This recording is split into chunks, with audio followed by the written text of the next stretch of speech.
Benjamin Oliver Davis, Sr. was born on July 1, 1877 in Washington, D.C. He attended Washington Public Schools and Howard University. He was commissioned a first lieutenant in the 8th U.S. Volunteer Infantry and served from 1898 to 1899. A year later, after mustering out, he re-enlisted as a private in the 9th Cavalry, later becoming squadron sergeant. Periodic promotions between 1901 and 1930 led to General Davis becoming the first black to attain the rank of general in the United States military since the Reconstruction period. He was actually the first black general in the active regular army, but he was a general who was sensitive to the injustices of a segregated army. In an effort to deal with those injustices, then-President Franklin D. Roosevelt assigned a bright young University of Chicago law graduate, Truman K. Gibson, as civilian aide to the Secretary of War. Mr. Gibson worked quietly and effectively to eliminate many of the issues of racism affecting the 1 million black soldiers serving this country. The general was just as sensitive to the need for relaxation and entertainment for his troops. He recruited his friends to help entertain both the white as well as black GIs at the Hollywood Canteen. Rita Hayworth, Lena Horne, Frank Sinatra, actress Hattie McDaniel, the first black woman to have her own network radio show, were among the black entertainers willing to do their bit at the Hollywood Canteen. Actor Charles Coburn was often at the canteen along with heavyweight champion Joe Louis, who had over 96 exhibition fights.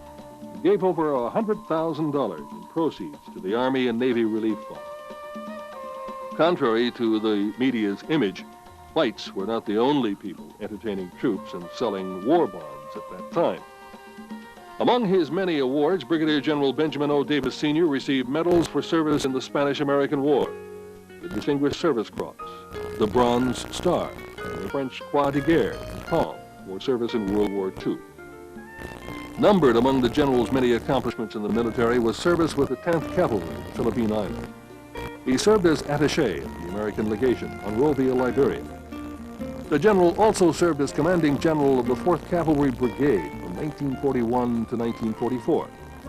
At Wilberforce University in Tuskegee, Alabama, General Davis was professor of military science. President Roosevelt awarded the general with a scroll commemorating his 50 years of service in the U.S. Army.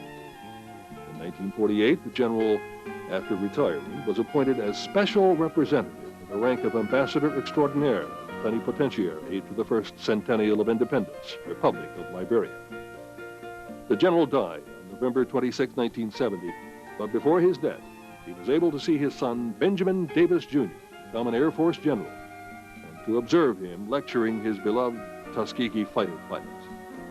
He also had the proud honor of decorating his son with the Distinguished Flying Cross. As a lasting memorial to the military accomplishments of the Army's first black general, the United States Post Office has honored General Benjamin Davis, Sr. with a postal stamp that will soon be available for the world to see.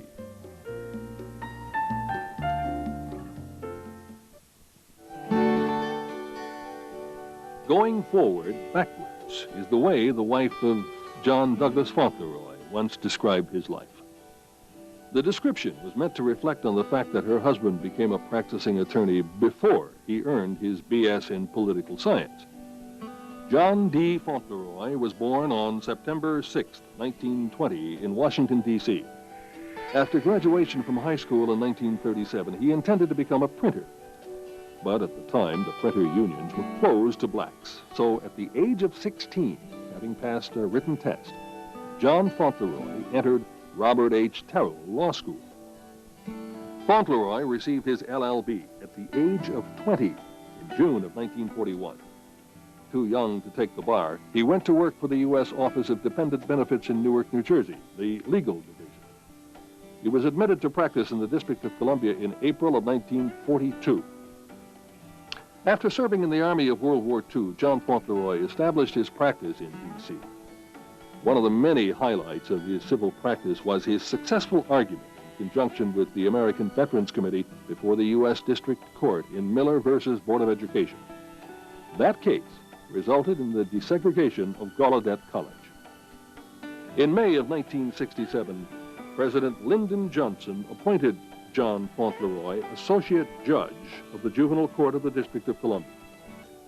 Judge FAUNTLEROY holds one of the best records for being upheld by the D.C. Court of Appeals. His many accomplishments established a distinguished 22-year judicial career. In February of 1989, until his death, Judge FAUNTLEROY served as senior judge in Superior Court. He rests in Arlington National Cemetery.